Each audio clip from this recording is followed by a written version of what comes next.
Well, hello again. My name is Dana Jamara. You've landed on Astrocast. Thank you so much for listening. This is the New Moon Virgo report.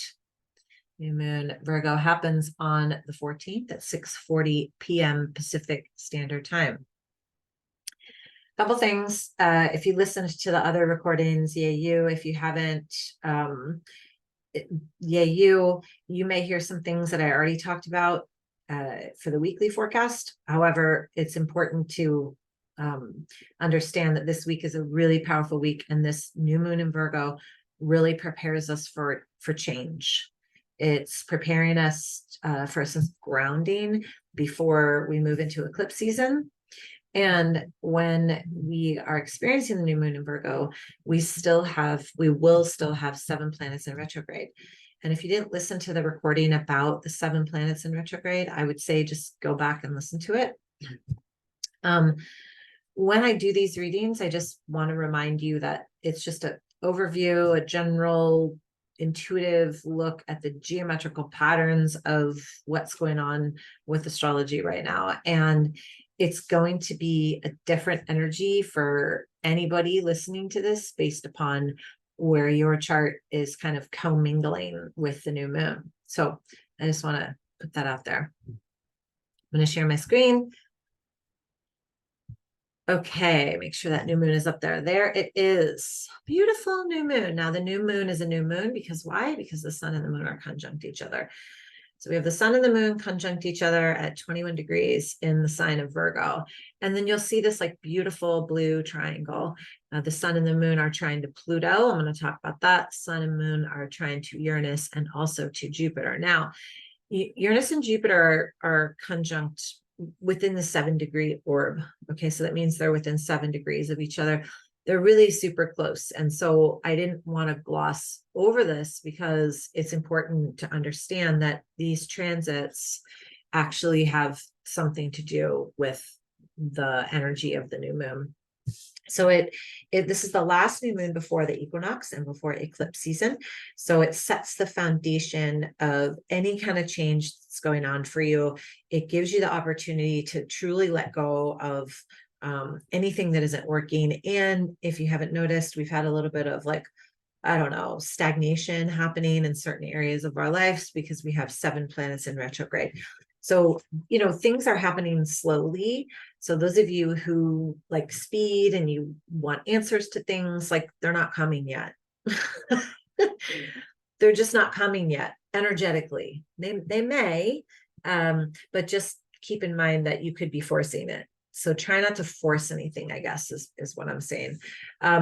But the sun and the moon with Uranus and Jupiter and also Pluto, this is a grand trine. And the reason it's called a grand trine, this big old triangle, is because all the planets involved are in earth signs. So it's a grand trine in earth. So this is about grounding. This is about your foundation. This is about asking yourself, like, what processes can I put forth into action that are actually bringing me to a deeper sense of alignment with who I am or who I want to be or who I want to become or whatever, right? This is about healing. Virgo is the healer. This is about setting into motion your new projects, your new beginnings, your transformative experiences. You're setting things into motion. Right now, keep in mind the sun and the moon are opposite Neptune. Now, again, within 5 degrees, Neptune is at 6 degrees. At 26 degrees. So, and sun and moon are at 21. So that's 5 degrees difference, but it's worthy of acknowledgement because Neptune is in Pisces. Neptune is about fantasy, imagination, illusion, delusion, dreaming big, right? So there's these seeds that can be planted with you or within you of where you want to be, what you want to grow, what you want to create, a dream, right? An imagination. Nothing can be made manifest without imagination, okay? Everything was put into the consciousness before it was matter. So the sun and moon opposite Neptune is powerful. Just one of the things that I will say is utilize discernment. Like you have to tune up with this type of transit. You have to tune up, dial up your intuition. Like, how does this person, situation, whatever feel for me? Right? Do I feel, I'm going to stop share. Do I feel good when I'm not good's not a good word. Do I feel inspired around this person? Do I feel open? Do I feel safe? Do I feel supported? Do I feel authentic? Pick the word and then attach to it at the end around this person, relationship, belief, pattern, job, environment, whatever you have going on in your life, right? And you have to drop in deep. So releasing distractions, releasing, minimizing consumption. So clearing your vessel, right? And consumption can be anything. Reattuning to nature, being in nature, being around people who make you feel good, praying, meditating, journaling, breath work, whatever it is, sound healing, whatever it is that is going to bring you to a state of tune up the dial of intuition. Okay. Let me go back to sharing my screen. Okay. All right. So Virgo is about health and healing and being meticulous. So, master that energy around self-growth, self-healing, self-care. Be discerning about who you let into your bubble. Be discerning about who you allow into your space. Don't go outward so much asking for people's opinion and all that, because that doesn't matter. That internal feeling, that internal landscape is what is most important right now. And focus, like what single point focus, laser point focus. That's it. Okay. We're all being called to be right now on this planet, I believe, to be a higher version of ourselves. And when I say a higher version of ourselves, I don't necessarily mean like a better version. Like higher doesn't mean better. What I mean is we're all being called to be, to see things from a higher perspective, to be in, if we think about the chakras and how they spiral, the ones being closer to the earth, root chakra, sacral chakra, solar plexus, those are denser chakras. Just think of it that way for a sec. This is like humanity, how we function in the world as humans in this earth suit. And then the upper chakras, we'll just talk about the 7. There's so many more, but these upper chakras, when we start spiraling up in that energy field, we have that higher perspective. We have a divine harmony. We have this energy that is connected to all this stuff out there that's really part of who we are. And we can see things from a harmonic perspective. We see things, we see divine harmony. We see divine grace. We see unconditional love. We experience compassion. We experience deep gratitude where we could cry, right?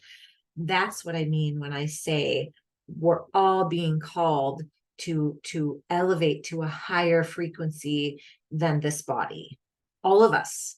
And some of us are going to say, I'm in. And some of us are going to say, no. And that's okay. This is your journey, your deal, your life, your divine blueprint. This is just what's happening now. Boy, I could go off on a tangent. I'm not going to, though. I'm going to stay the course, Dana Jamara. Okay. So, we want to, with this new moon, really question, like, this is going to sound so prophetic, but like, well, why am I here? What am I here to offer? What's my gift? What the heck am I doing here? I know it's not to work 80 hours a week, spend an hour in the car, driving to work, 8 hours at a desk, an hour to drive home, watch Netflix, and go to bed. I know that's not my purpose.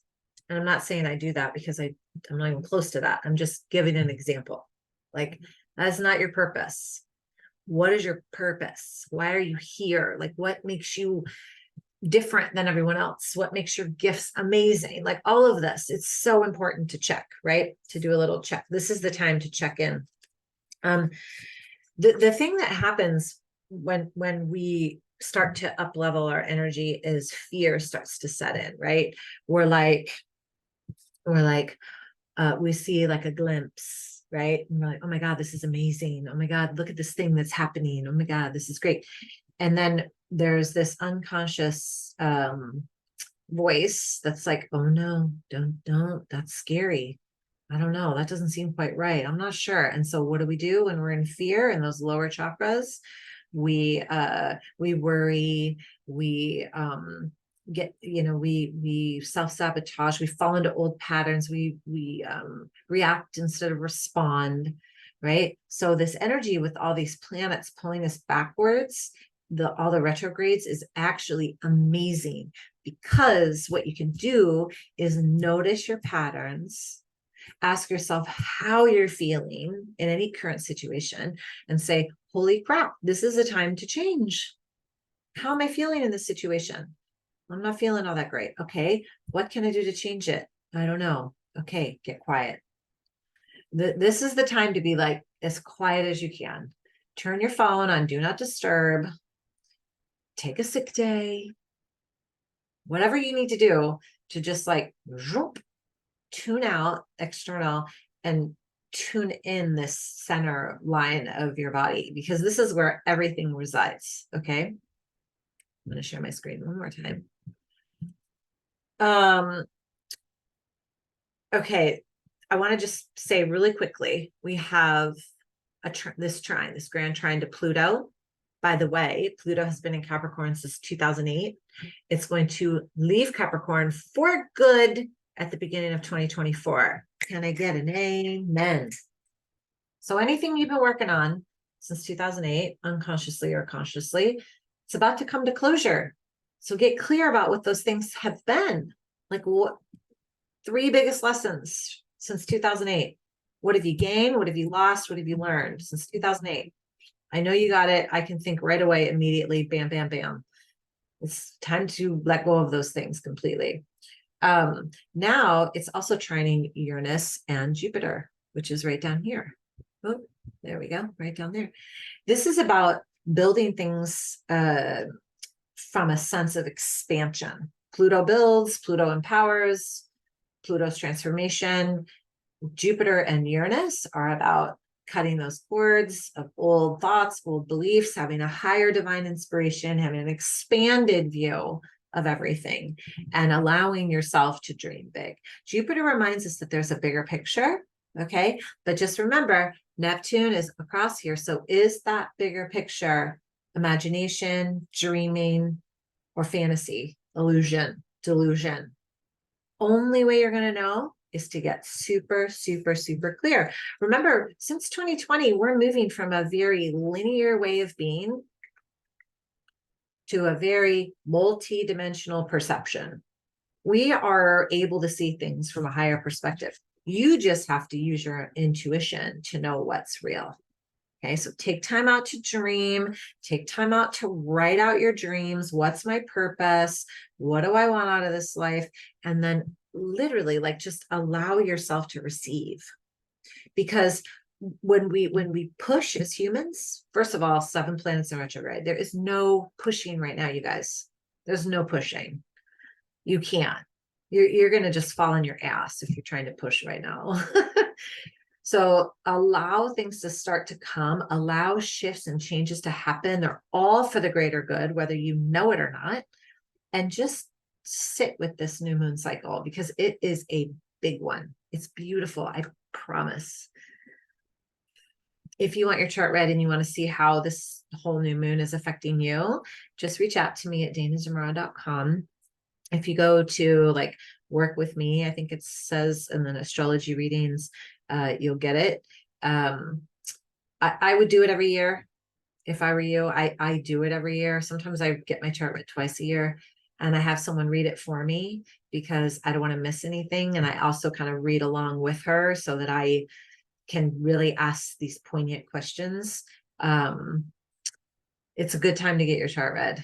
And then if you don't want your chart read, but you just want some info, just go to myastrocast.com, put in your little email, and you'll get some information sent to you, just kind of basic information that just, I think, helps a lot of people understand a little bit more about who they are and what they have to offer in this world.